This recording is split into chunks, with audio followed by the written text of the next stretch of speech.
Welcome back to Warframe Stigma, students. Today, I will go over my thoughts on updates The Old Blood and Empyrean, which includes Rising Tide. I had meant to make a little review during The Old Blood, but I'm a lazy Stigma and time flies quickly with me. But no more. Let's begin with The Old Blood. DE had been discussing a kingpin system for a while until they finally showed a bit of it at TennoCon 2019. It looked interesting, but I personally wasn't really hyped for it. My energy has always been towards the new war, which even now still has yet to be released, but The Old Blood would keep us at bay for the time being. Bugs and difficulty aside, the initial launch was a bumpy ride. The main factor of this, in my opinion, was the abysmal farm for the Requiem relics. You could only get them from Cougar Siphon and Flood missions, 30% drop chance for Siphons, and a guaranteed drop from Floods. Considering you needed to have 3 Requiem mods that could come from any of 4 relics that have 2 per, that was quite a grind. The Lich Hunt was blatantly long. Let's suppose the average player gets 1 to 2 hours in a day. If said player focuses solely on Lich farming, he could unlock 1 Requiem phrase in the set within 1 to 2 days, depending on how efficient they are. For a long-term boss who has an extended personal relationship with you, that's a very reasonable amount of time. It's basically a weekly project in Warframe. However, what made it lag was the farm for the Requiem relics. It was bad at launch and did not at all make the farm feel seamless. Fortunately, DE tweaked the drop chances and it was alright. But then they went overboard and made it so the thralls also dropped relics.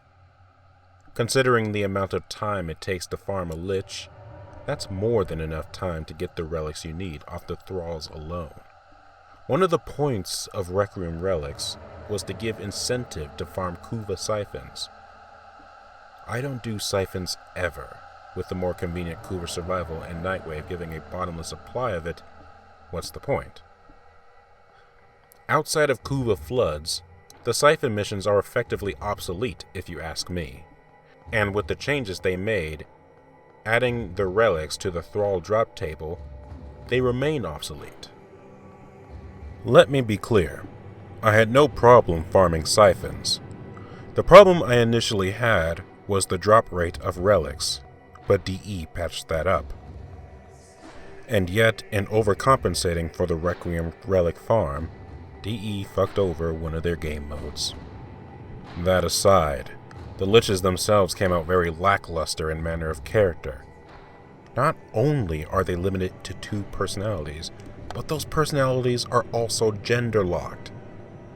Where's the personality we saw from TennoCon? Where's the variation? I'd say there's likely more coming our way, but I don't know. They should have come out with at least 4 variations, and definitely have them interchangeable gender-wise. But as it stands, the liches have personality, like the Mass Effect Andromeda characters have facial expression.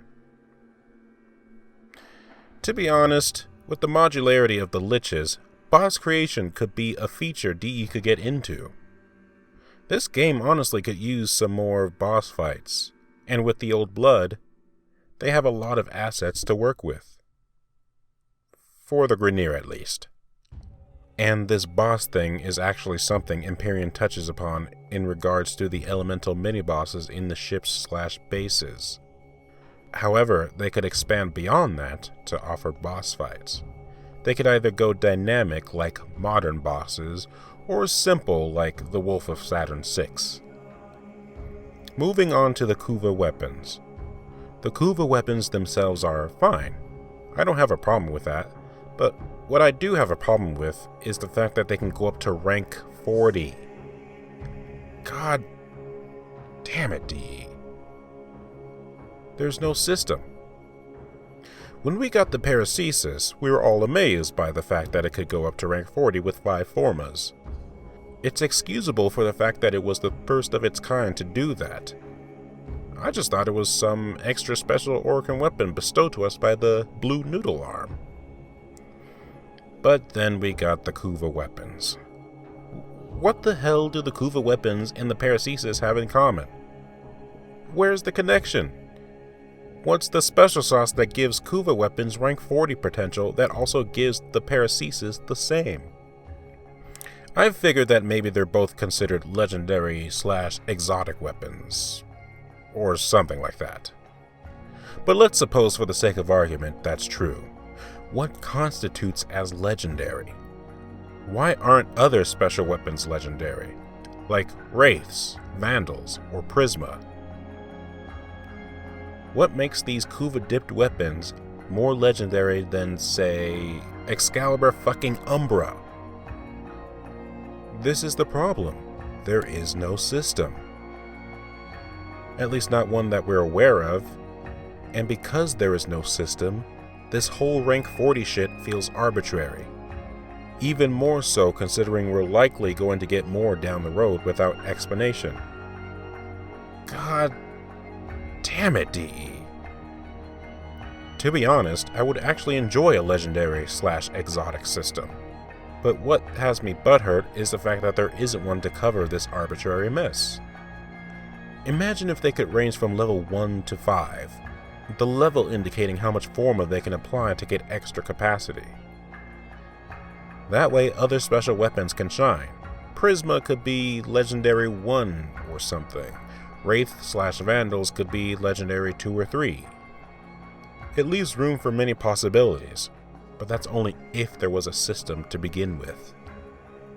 As for the Grendel Farm, it's okay.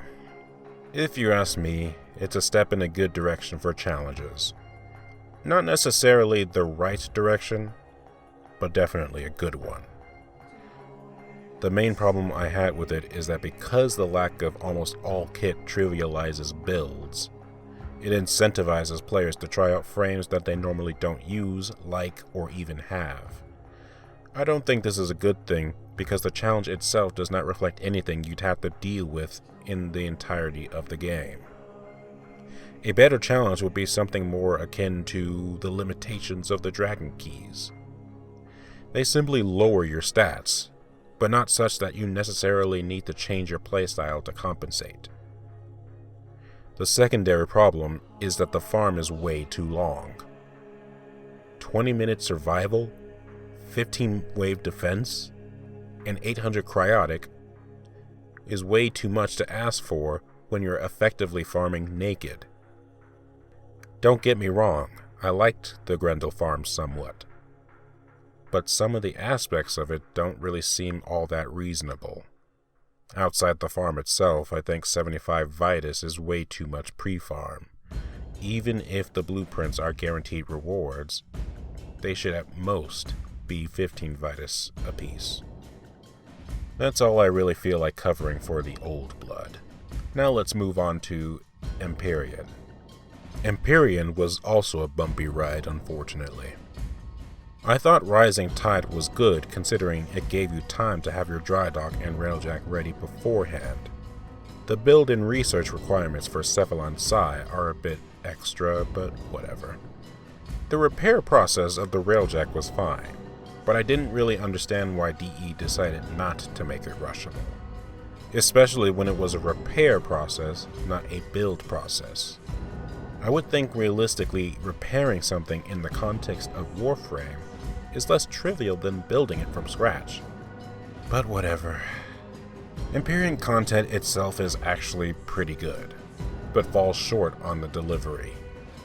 With the Old Blood, it was something you could sit on for weeks because of the way it plays.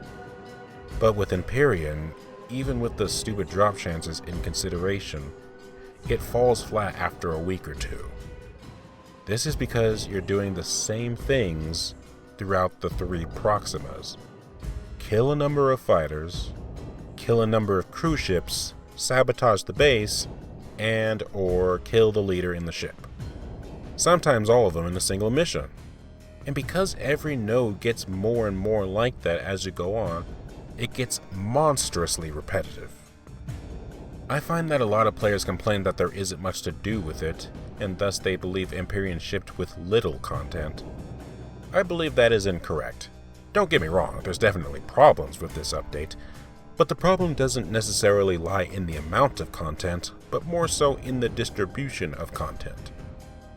We've been doing exterminate and sabotage missions for years, and that's pretty much all this update is. Exterminate and sabotage, with the occasional assassination. DE will inevitably make more of them in the future, but that doesn't necessarily make the game boring. But what would make it boring is if we have to do it every single time. Take a moment to think about this. Sabotage is the most diverse mission type in the game. So how is it that the 4 different sabotage types in Empyrean are effectively identical? Do a thing to expose the radiators, destroy radiators, destroy a core or 2 or something or other. And the thing that makes Exterminate, among other missions, even minimally diverse is the tile sets. But with the 3 Proximas, they look almost the same. Rocks and debris. Rocks and debris. Hell, even Base Archwing is more diverse than Empyrean. It has the following: Mobile Defense, Exterminate, Rush, Sabotage, Pursuit, Interception, and Assassination. What does Empyrean have? Exterminate and Sabotage, with the occasional assassination. That's not good at all. The first thing DE ought to do is separate these different missions into their own things. There needs to be other things besides Skirmish.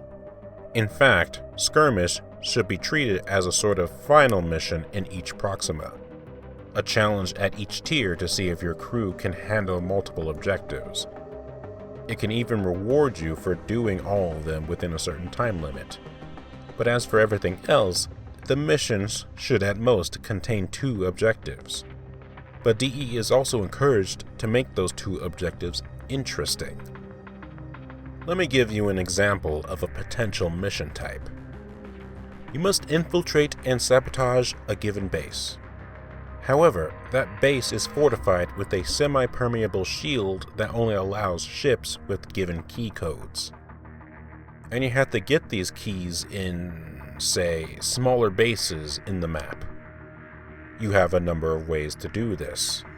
You could either kill targets in each small base to get the codes, you could hack into a data vault, or you can do mobile defense, which is a done deal if you've already exterminated the enemies. Once you've acquired the codes, hijack a cruise ship, and with the codes, the base will let you dock. After docking, you sabotage the base in whatever manner you do. That's a single primary objective.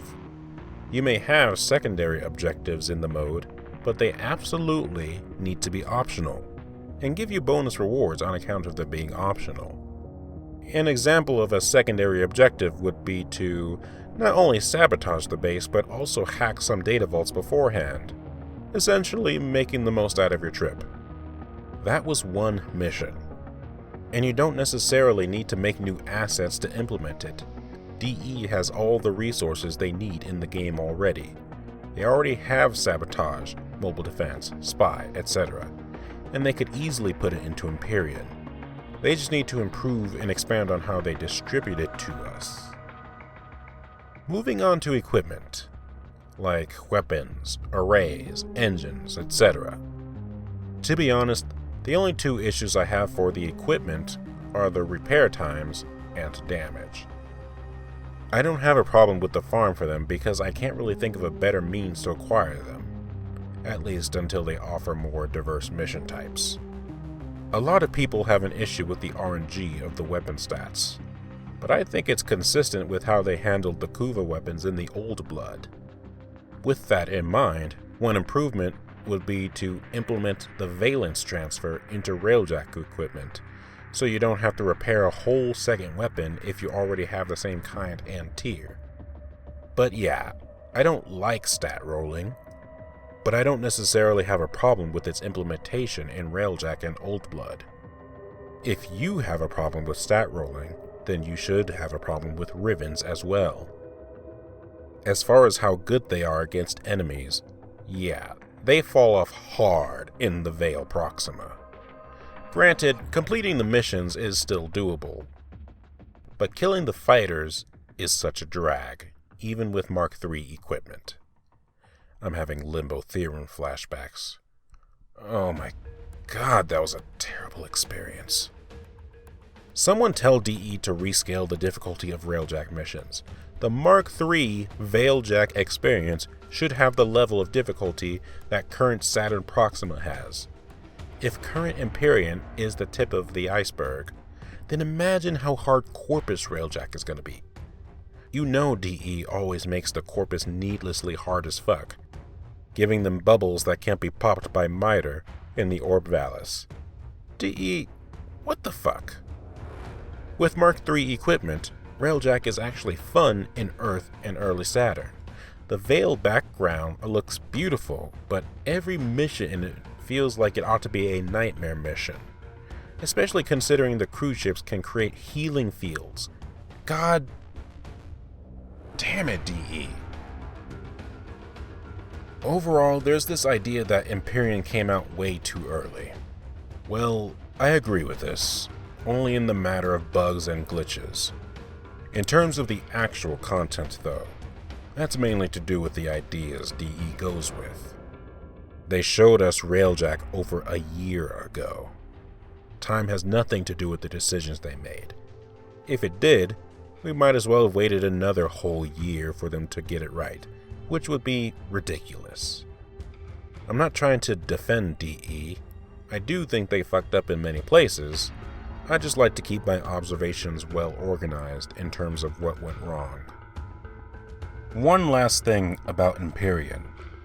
I don't know if people actually understand the weight this update carries, or rather, the potential weight.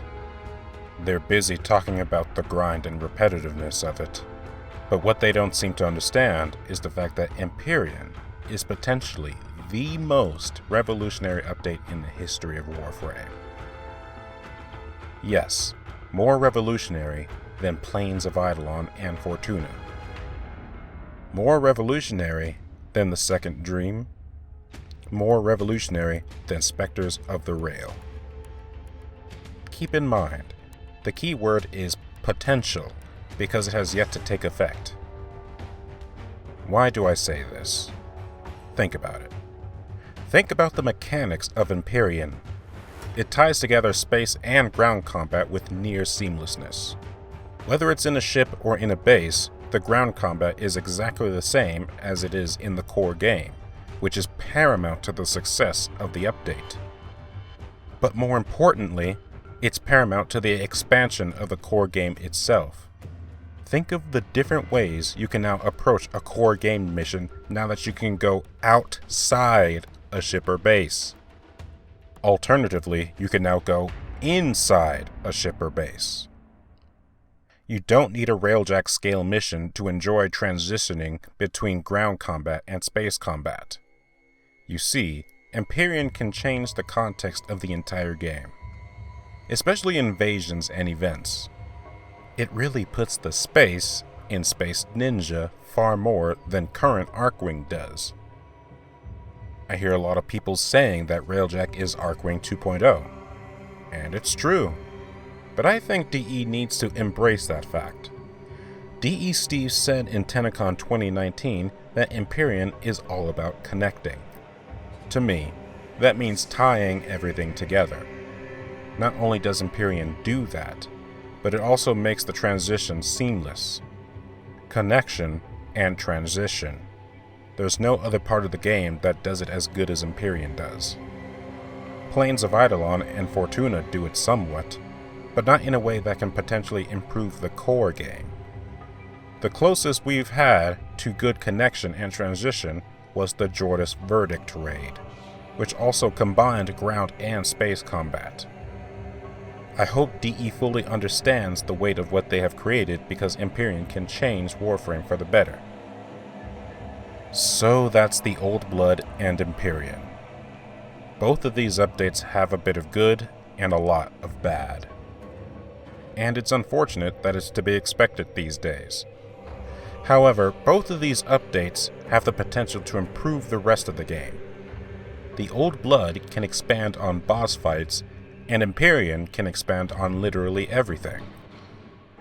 But the issue is that these things are only potential.